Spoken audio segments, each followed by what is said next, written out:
Hey guys, welcome to my new Slidestorm Druid build. As opposed to the common Storm Slide Druid build, which uses Landslide to cast other storm skills, this build will be using Lightning Storm to cast Landslide. You might ask, why would you bother doing that since you can't scale attack speed on Lightning Storm? And to cover that, we have to explain that the most important part of Nature's Fury passive in this case is that it makes our Landslide a storm skill whenever it procs for free, allowing us to scale Landslide, one of the most powerful damaging Druid core skills, with the Thunderstruck Paragon node, as well as obviously the Earth and Devastation node and everything else in the tree that scales either Storm or Earth skills. Together, these effects allow your damage to scale up to 50, 60 million, or if you overpower, sometimes 140 million, as you can see here. Let's talk about some pros and cons of the build. It is a distant build, so it is very safe. It has great AoE as well as great bossing. There are no annoying shape-shifting buffs to maintain. It is easy to gear for since all you use is crit, your core stat, and life. You have huge damage numbers you get to see. No spirit costs almost. We're talking about 16 spirit casts per second. Nothing. You gotta maintain a distance. You have to click a lot, which can get annoying on the fingers. And you don't get to see things die often. They just die off the screen. It's almost sad. You just get to see the numbers occasionally. Another key part that just makes this build absolutely slap is the chance to cast Landslide twice. Temper absolutely works when you proc a Landslide from Nature's Fury. Now this is of course not necessarily intended, because everything else in the game that requires you to cast Landslide requires you to actually cast Landslide, like the Earthbringer Ring for instance. But I have tested this thoroughly and it absolutely works. This effectively doubles your Landslide damage, and it's great on a build that's using Lightning Storm, since the only temper available for Lightning Storm is absolute dog shit. So how does the build actually play? Well, you pretty much have to charge up Lightning Storm, and then after that, you tap it.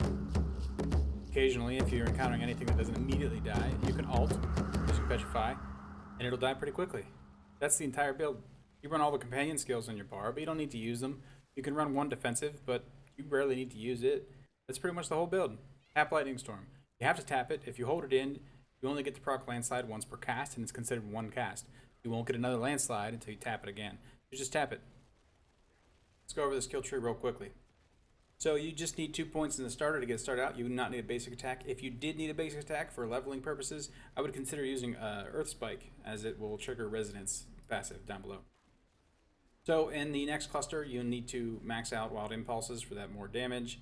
1 point here to get there.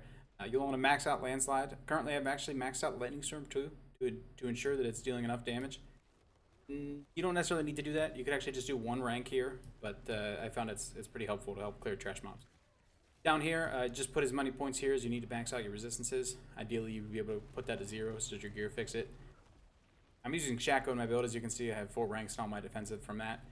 You'll want to use one of these defensives. I personally like Cyclone Armor because it pushes the enemies back and helps you maintain distant.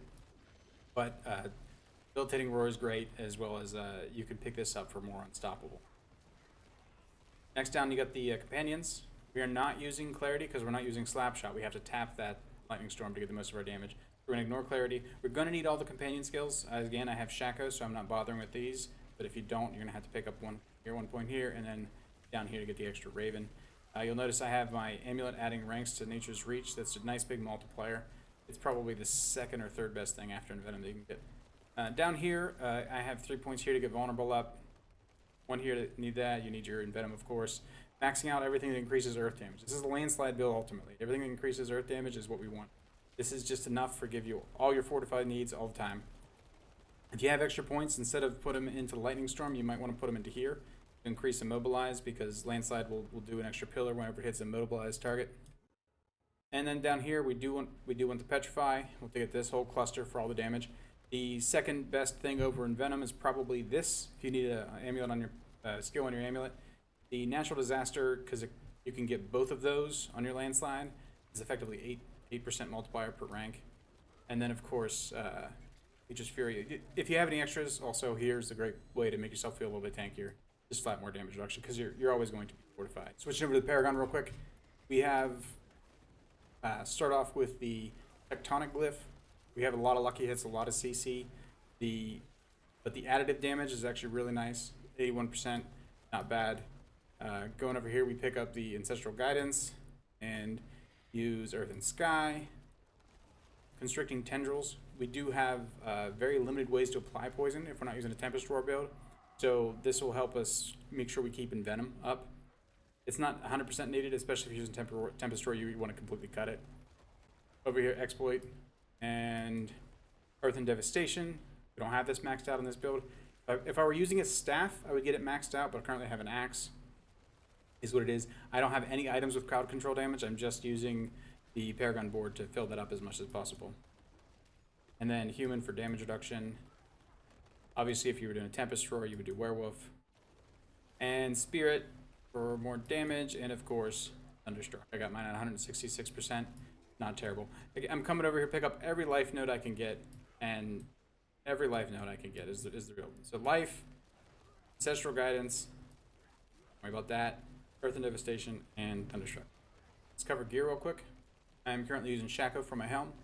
As I mentioned earlier, you can do Tempest Roar if you like, or if you don't have either, you could just fit in any good helm.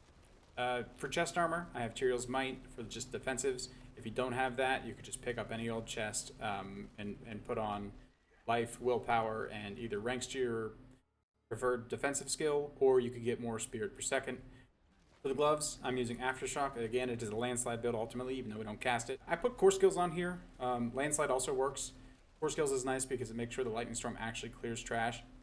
And of course, you want to temper damage to distant. You want to have as many lucky hits to immobilize as you can, because those work with all the other extra damage effects in tree, mostly for landslide, but also for lightning storm. And down here for my legs, I have armor. You need to have armor. You just need to get armor cap somehow. 9230. It just gets me there. These aren't the best legs, but basically want life, armor, and will. For the aspect, I'm using extra +2 to earth skills for a little bit more landslide damage. If you're finding a little bit squishy, you might want to have a defensive there. If you're going Tempest Roar, you would probably want the 15% damage from a werewolf. Down here, there are a lot of aspects you can put on your boots. I'm currently using Concussive just for a little bit boosted damage. Metamorphosis is good for getting rid of CC, but honestly it's so buggy that I just gave up on it. Another option is Exploiters, which gives you 40% bonus damage on Unstoppable. When you're pushing high pits, the enemies wind up unstoppable before you kill them, so that's a lot more viable at that point, just because it can help keep a cooldown up. It depends upon what I'm using. Here we go, the weapon. Obviously the most important thing is chance for landslide to cast twice. This will just straight up double your landslide damage. Masterwork, crit that as much as possible. And of course I'm using Shepherds for the aspect, which is accompanied by Stampede on the ring. Using Retaliation on the amulet, 45% increased damage to both the Lightning Storm and the Landslide, which is a nice double dip kind of feeling there. Again, you want to get Envenom if you can. If not, Nature's Reach, Natural Disaster, and to a lesser extent, Resonance. Okay, and crit chance. Ring of Starless Skies is a kind of a shoe in any build. It's just, it spends resource. It's just a 50% damage multiplier. You actually don't need the resource cost reduction. It's kind of just window dressing on this build. But if you don't have that, obviously you would want to replace it with a ring similar to this one. Talk a little bit about build variations. If you wanted to do the Tempest Roar build, you want to potentially consider swapping out everything that would give you benefits while shapeshifting. So like 100 Zenith, you could swap in, and Wild Heart Hunger. These things all just kind of stack up, and then you want to make sure you put ranks into Quick Shift in your tree. You can get all these to stack pretty high. If you're doing that, I would highly advise picking up Trampled Earth aspect, because with Symbiotic and Trampled Earth, since Trample becomes an Earth skill, Symbiotic will reset the cooldown on it very rapidly. 5-second cooldown reduction every time you proc a Landslide. Lightning Storm 3 or 4 times, you can cast Trample, which will coat the screen in more Landslide pillars. Going into Season 5, we are going to need a little bit of a different strategy, because the big nerf to the build is Thunderstruck is capped, but the big buff is most of the damage that you're getting from Shepherds is rolled in to the skills themselves, which opens up new aspects that you can use in those places. Depending upon the best damage aspect available, this might make Tempest Roar version of this a little bit better, because then we can use the Changeling's Debt aspect, which gives you a 55% damage bonus, which would double to 110 damage bonus on your two-hander. If not, you could potentially look at any other build, any other aspect that's normally used on a Lightning Storm build, or possibly we'll see how the new uniques shape out. That's pretty much it, guys. I appreciate you listening and watching.